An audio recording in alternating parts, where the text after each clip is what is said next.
She paid for a stranger's bus fare because she thought he was out of money. A few weeks later, the billionaire came back with an offer that surprised her. Hello everyone, before we begin today's story, I have a small favor to ask. Please hit subscribe and turn on the notification bell so you never miss our channel's new videos. It is quick, free, and the best way to support us in bringing you more dramatic stories every week. Your support truly means the world to us. Where are you watching from? Drop your city or country in the comments below. Thank you very much. Now let us return to our main character. The rain had just stopped over downtown Seattle, leaving thin mist floating above the streets and a quiet chill in the air. The evening bus pulled up to the stop with a hiss, its doors opening to a line of tired commuters. Among them stood Emily Hart, a 23-year-old college graduate barely keeping up with rent and her mother's medical bills. Her wallet was nearly empty, but her heart was still full of kindness. She stepped inside, clutching her worn canvas bag to her chest. The bus smelled faintly of wet coats and old leather. As she fumbled for her bus pass, she noticed the man ahead of her, tall, broad-shouldered, dressed in an oversized hoodie and jeans that had seen better days. He looked like someone who had been living rough, maybe between jobs. The driver sighed impatiently as the man searched his pockets, pulling out only a few crumpled bills and coins. "I am sorry, I think I lost my wallet," he said quietly, embarrassment coloring his voice. The driver's expression hardened. "Sir, you need to pay or step off." Before Emily could think twice, she reached into her small purse, pulling out $2, her bus fare for tomorrow, and handed it to the driver. "Here it is, okay. I will cover him." The driver raised an eyebrow but accepted it. The man looked at her, startled. His eyes were calm, intelligent, but tired in a way she could not quite name. "You did not have to do that," he murmured. Emily smiled faintly. "It is fine. Everyone needs a little help sometimes." He hesitated, then nodded. "Thank you." They sat on opposite sides of the aisle, the city lights flickering through the fogged windows. Emily stared at the raindrops trailing down the glass, thinking about her long shift at the diner ahead, her overdue bills, her mother's prescriptions. She wondered how long she could keep doing this, working 2 jobs, chasing hope that always seemed one step ahead. When she glanced back toward the stranger, he was looking out the window, too lost in thought. Something about him did not quite fit the picture of a broke drifter. His posture was straight, his hands clean, his eyes sharp with observation. Still, she shrugged it off. A few stops later, he stood up. "This is me," he said softly. "Thank you again, miss." Emily smiled tiredly. "Take care." The bus doors closed behind him, and the moment dissolved into the hum of the engine. She never even asked his name. To her, it was just another small act of kindness in a world that had forgotten how to care. What she did not know was that the man she had just helped was David Carter, a billionaire entrepreneur and founder of the Carter Foundation. For the past month, David had been going undercover around the city, living simply observing the struggles of everyday people to see how his company's charity programs actually touched lives. Most people ignored him, some mocked him. But that night, one girl's quiet compassion pierced through all the cynicism he had built around himself. As the bus drove away, David stood under the streetlight, watching its taillights fade. He held the small paper ticket she had bought for him and folded it carefully into his jacket pocket. For the first time in years, he smiled, a real, unguarded smile. He whispered to himself, "People like her still exist." And from that moment, he knew he was not going to forget her. 2 weeks passed. The rain came and went again, washing the streets of Seattle clean. Life went on for Emily, though it never got easier. She still worked the late shift at the diner, still counted change before every grocery trip, still smiled, even when her feet ached from standing 12 hours straight. The small kindness she had shown on the bus had already faded from her thoughts. To her, it had been nothing special, just what anyone with a heart should do. But somewhere across town, in a glass-walled office that looked out over the Puget Sound, David Carter could not stop thinking about her. The paper bus ticket still sat on his desk, pressed beneath a glass coaster. Every time he looked at it, he felt something shift, a quiet reminder that decency did not need cameras or applause. That morning, David called his assistant. "I want you to find that girl. The one who paid my fare 2 weeks ago. She boarded the 43rd Street line around 7:30 in the evening." The assistant hesitated. "Sir, that might take some time." "Then start now," David said simply. "Her name is Emily Hart." Meanwhile, Emily's life went on quietly. One evening, while cleaning tables near closing, her manager handed her an envelope. "Someone left this for you," he said. Inside was a simple letter typed on white paper. "Dear Miss Hart, we would like to invite you to the Carter Foundation's community event this Saturday evening. Please come as our guest." There was no signature, only the foundation's elegant logo embossed at the bottom. Emily frowned in confusion. She had never even heard of the Carter Foundation before, but something about the invitation felt genuine, respectful, not like a scam. She decided to go. Saturday arrived. The venue was the downtown Civic Hall, glowing with warm lights and filled with people in suits and gowns. Emily felt out of place in her modest dress and borrowed shoes. Still, she stepped inside, clutching the invitation like a lifeline. When she entered, her eyes immediately caught sight of the man standing near the stage. He was no longer the weary stranger in a hoodie. He wore a tailored black suit, his posture confident, his gaze steady. It took her a few seconds to recognize him, and when she did, her heart skipped a beat. That was him, the man from the bus. He smiled when he saw her walking over through the crowd. "Miss Hart," he greeted, his voice calm but warm. "I am glad you came." Emily blinked, stunned. I almost did not. I thought this invitation was a mistake." "It was no mistake," he said, handing her a glass of sparkling water. "You helped me once when you had nothing to gain. I have been meaning to thank you properly." Her brows furrowed.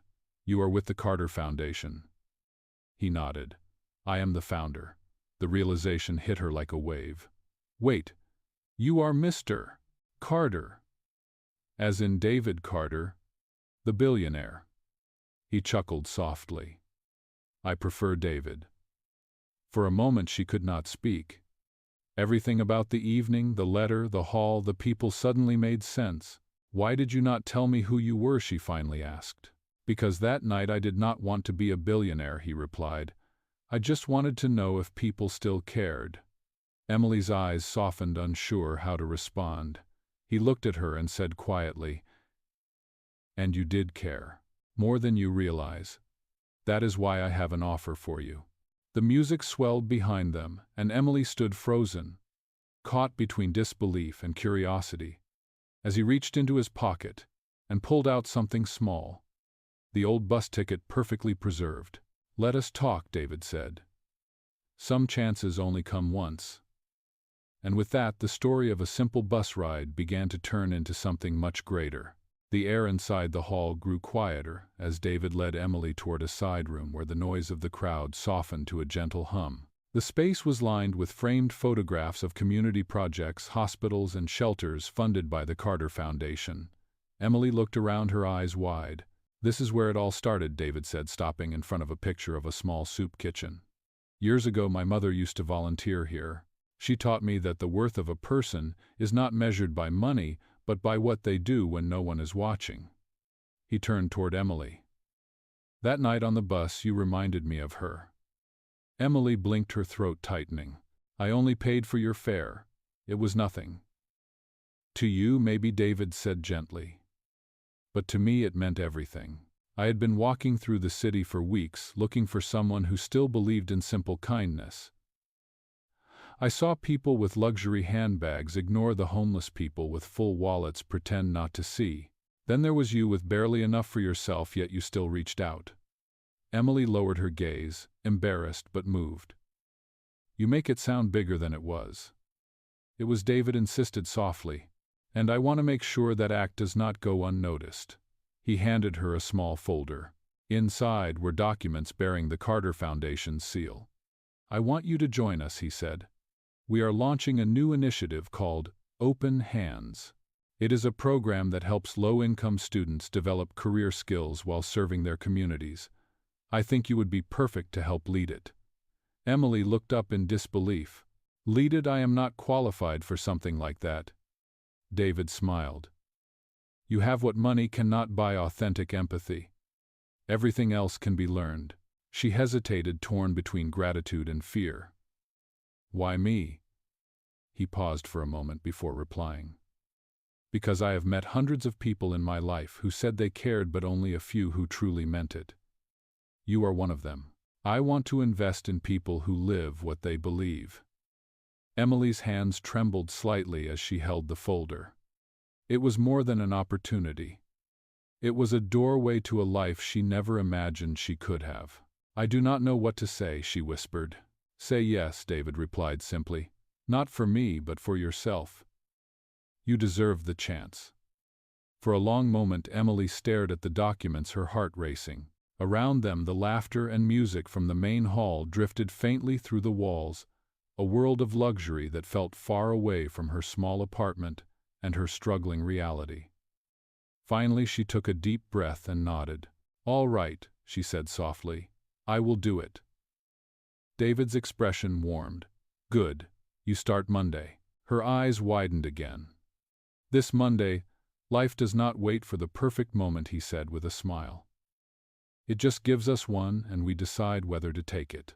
For the first time that night, Emily smiled back, a genuine smile that reached her eyes. Something inside her told her that saying yes would change everything. As she left the hall, the cold night air brushed against her face. She glanced down at the folder in her hands and exhaled slowly, almost laughing in disbelief. The girl who could barely afford a bus ticket was now walking home with a job offer from a billionaire. And somewhere behind her, through the tall glass windows, David watched her go quietly, certain that this was only the beginning of something extraordinary. Monday morning arrived faster than Emily expected. The Carter Foundation's headquarters stood tall in the heart of downtown Seattle, all glass and light.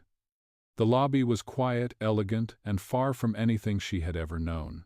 Her palms were damp as she stepped through the revolving doors, clutching the worn purse she had used for years. At the front desk, a kind receptionist smiled. "Good morning, Miss Hart. Mr. Carter is expecting you." Emily's voice trembled slightly. "Thank you. I did not think he would actually remember." "Oh, he remembers everything," the woman replied warmly. "You are the reason this new program exists." Emily blinked in surprise but said nothing. She was led to the elevator, her heart thumping with each passing floor. When the doors opened, she was met by a view of the entire city bathed in morning light. David stood near the window, his jacket off, his sleeves rolled up, reviewing documents spread across a table. He looked up as she entered. "Emily," he greeted with a smile. "Right on time. That is a good start." "I was afraid I would be late," she admitted, trying to steady her breathing. "You are doing fine," he assured her. "Come, I want to show you something." He guided her through the open-plan office. The staff worked quietly, focused and professional. Along the walls were photographs of community projects, the very places where the foundation's work changed lives. David stopped at a large board filled with sketches and notes, labeled "Open Hands." "This is the program you are helping to build," he said.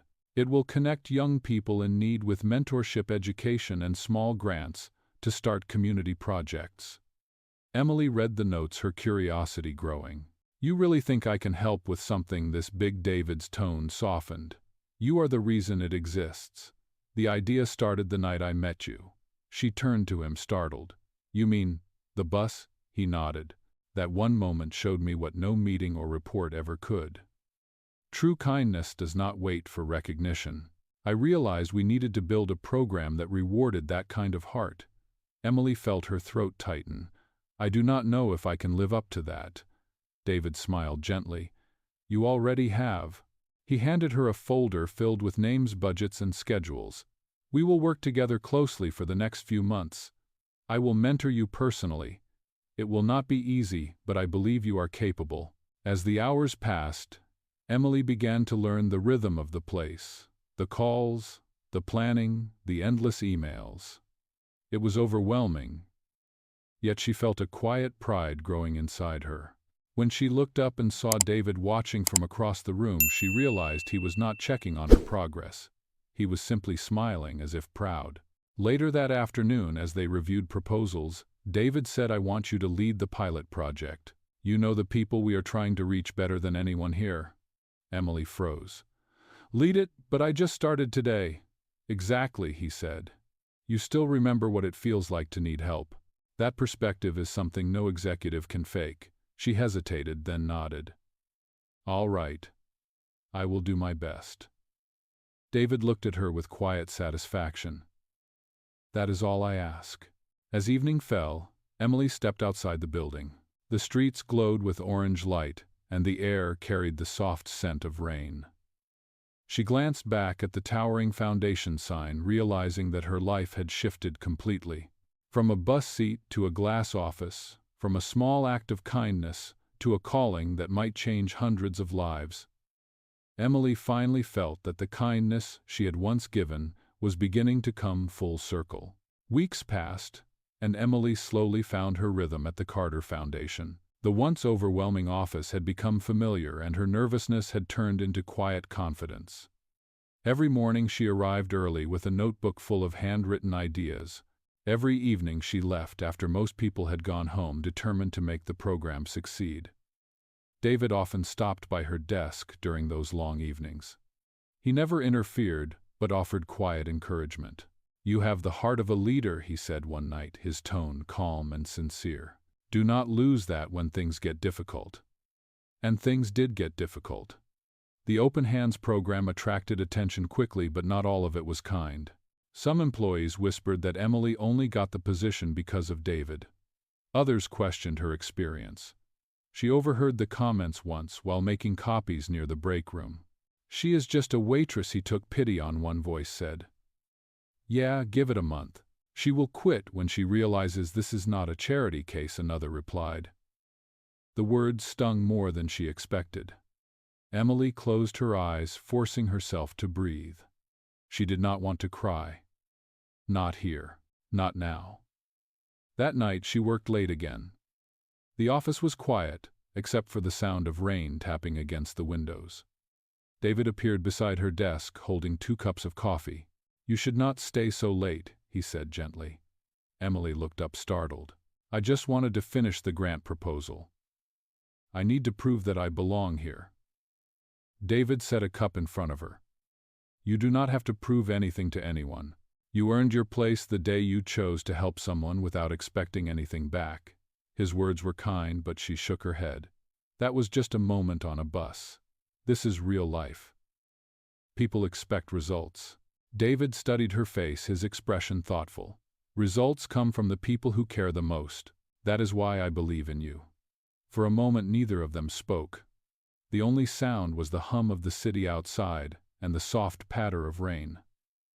Over the next few days, Emily poured herself into the project even harder. She met with local schools, community centers, and small business owners, collecting stories of people who needed second chances. Slowly, the pilot began to take shape. A small group of volunteers signed on, and the program started to feel real. One afternoon, as she prepared to present the proposal to the foundation board, her phone buzzed with a message from her mother. "Proud of you, sweetheart. Keep going." It made her smile through the nerves. When the meeting began, David introduced her. "Ladies and gentlemen, the person behind the idea that inspired this program, Miss Emily Hart." The room fell silent as Emily stood at the front of the table. She spoke about her life before the foundation, about the people who slip through the cracks because no one gives them a chance. Her voice trembled at first, but as she looked around and saw David's steady gaze, her words grew stronger.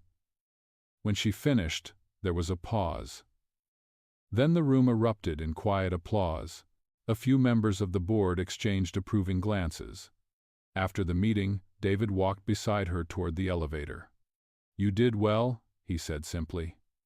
Emily exhaled in relief. "I thought I was going to faint halfway through." He laughed softly. "If you did, I would have caught you." She smiled, her cheeks warming. "Thank you, David, for believing in me when I did not believe in myself." He looked at her for a long moment, his eyes gentle. Kindness has a way of finding the right people. You reminded me of that. Never forget it. As the elevator doors closed, Emily realized that her life was no longer defined by struggle. She was becoming part of something bigger, something built not on wealth, but on compassion. By the time spring came, the Open Hands program had officially launched. The Foundation's website flooded with stories of gratitude, and the local news even featured a small segment about the project's impact on struggling families. Emily watched the broadcast from her tiny apartment, barely believing she was the woman in the interview. But success came with new pressure. The board wanted faster results, bigger numbers, and larger sponsors. David tried to shield Emily from the weight of those demands, but she could see the tension in his shoulders during every meeting. The kind, patient man from the bus was now buried under deadlines and corporate politics. One morning as Emily arrived at work, she noticed a stack of papers on her desk with a note in David's handwriting: "Meet me in conference room B at noon. Important." When she entered the room, David was already there, looking out the tall windows at the rain streaking down the glass. His usual warmth was replaced by exhaustion. "We have a problem," he said quietly. "The board wants to cut funding for the next phase of the program. They think it is too idealistic." Emily's stomach sank.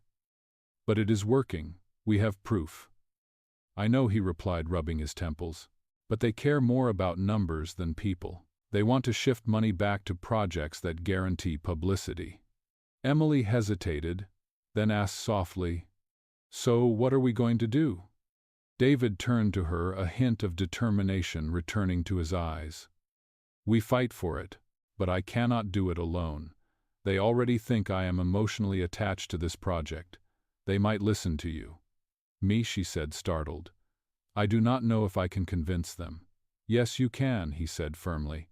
"They need to hear the truth from the person who inspired all of this." Later that afternoon, Emily stood before the board again, the same people who once doubted her. Her heart pounded as she looked around the long table. She began slowly. "When I met Mr. Carter, I did not know who he was. I thought he was just a stranger who needed help. That moment changed my life. But this program is not about me or about him. It is about giving others that same chance to believe that kindness still matters."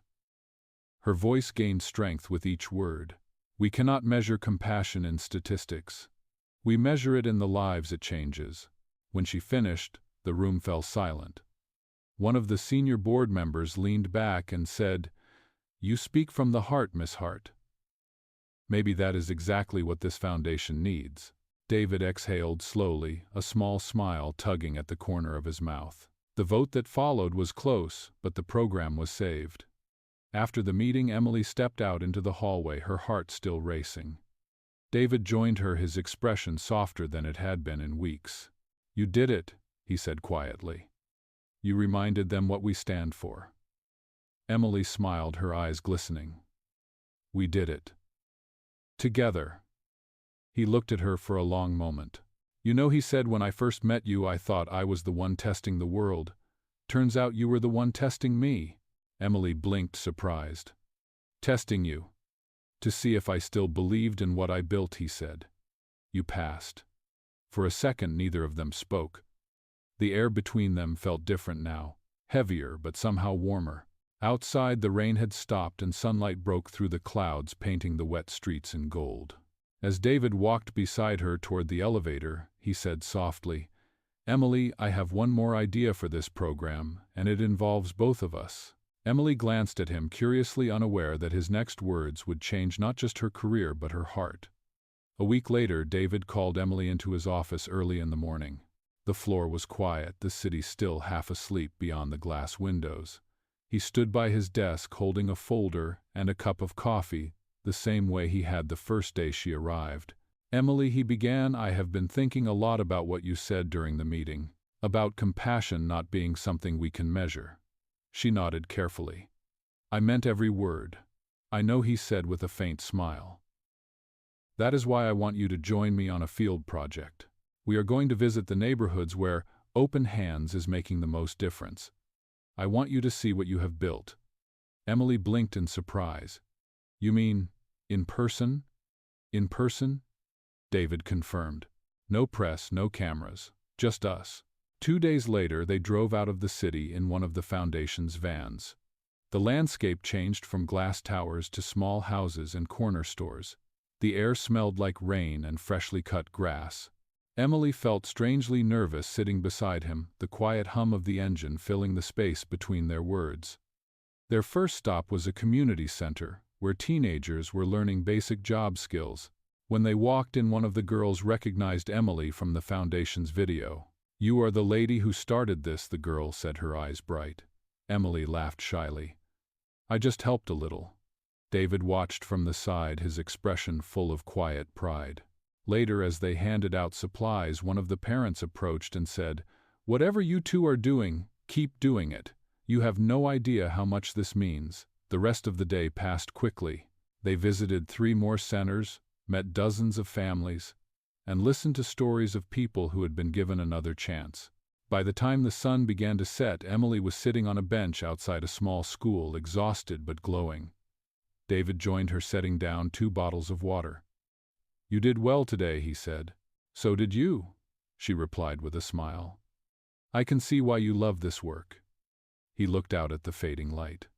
"It used to be just business for me, a way to balance the numbers and the guilt, but now it feels different." Emily tilted her head. "Different?" How he turned to her, his eyes softer than she had ever seen them. "Because of you.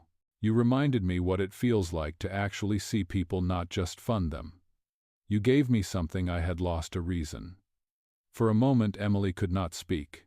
The wind lifted strands of her hair, and David reached out, instinctively brushing one behind her ear. His hand lingered for a heartbeat before he pulled it back, clearing his throat. "I should not have done that," he said quietly. "It is fine," she murmured. "I did not mind." They sat there in silence, the orange glow of the sunset painting the world around them. It was not the grand confession of a romance, not yet, but it was something real. Something quietly growing between 2 people who had met by chance on a rainy night.